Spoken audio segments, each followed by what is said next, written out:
Hello, welcome to Digital Farm TV Rural News. I'm Andy Walker. Forecasters at the Bureau of Meteorology report that a drier than normal season is likely for most of northeast Australia, including drought-crippled Queensland and northwest New South Wales during the coming 3 months. The chances of a wetter or drier than normal season were roughly equal over the rest of the country. Climate influences included locally warm sea surface temperatures around most of Australia and a neutral tropical Pacific. New South Wales Farmers President Fiona Simpson said this week it was clear that dry conditions were expanding across the state. Western Australian farmers have hit out at moves to slash biosecurity checks across Australia, warning that the country's reputation as a clean and green producer of food had never been at more risk.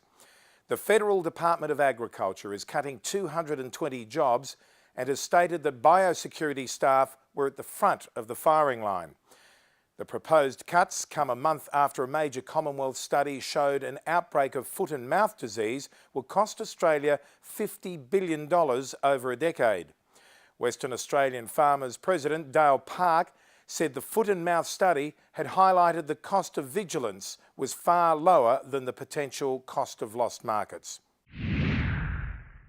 Federal Treasurer Joe Hockey has cleared the way for Canadian food giant Saputo to acquire Australian dairy processor Warrnambool Cheese and Butter. No conditions have been placed on the Treasurer's approval, according to Yahoo 7. The future ownership of WBC was ultimately a matter for the shareholders, but this week's decision provided certainty in relation to Saputo's bid, the Treasurer said in a brief statement.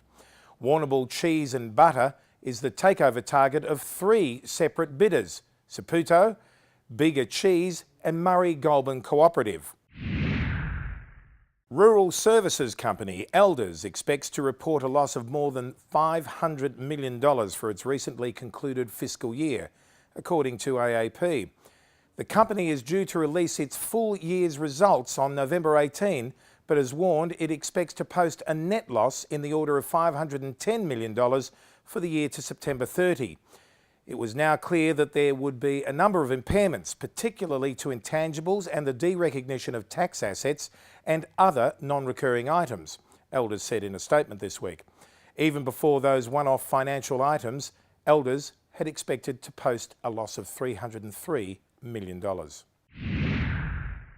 Japanese rice growers are adamant that Australian rice should not be on the table in any free trade agreement talks with Australia, according to ABC Rural. Australian Rice Growers Association Executive Director Ruth Wade said Japanese growers had identified rice, wheat, barley, beef, pork, dairy products, sugar and starch crops as not up for negotiation. Australian growers had told the federal government these commodities must be up for discussion in any trade agreement with Japan. A Meat and Livestock Australia funded research project aims to develop a vaccine for foot rot. Researchers from Monash University and the University of Sydney are working on the project, which began in July. Project leader Professor Julian Rood said the team aimed to identify an effective vaccine by August 2016. Laboratory-based work was being undertaken at Monash University. Pen and field trials will be carried out at the University of Sydney later this year. Finally this week, Irish dairy farmers are facing fines of more than €6 million, or 8.6 million Aussie dollars, because of overproduction in the Eurozone.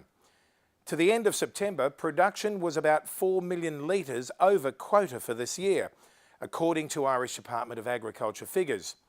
Last year, Ireland narrowly escaped paying the super levy when poor weather reduced the quantity of milk produced for the year.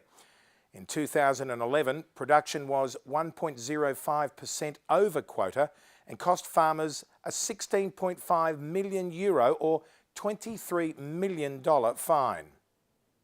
Well, that's it for Digital Farm TV Rural News this week. I'm Andy Walker. Look forward to your company again next week. Bye.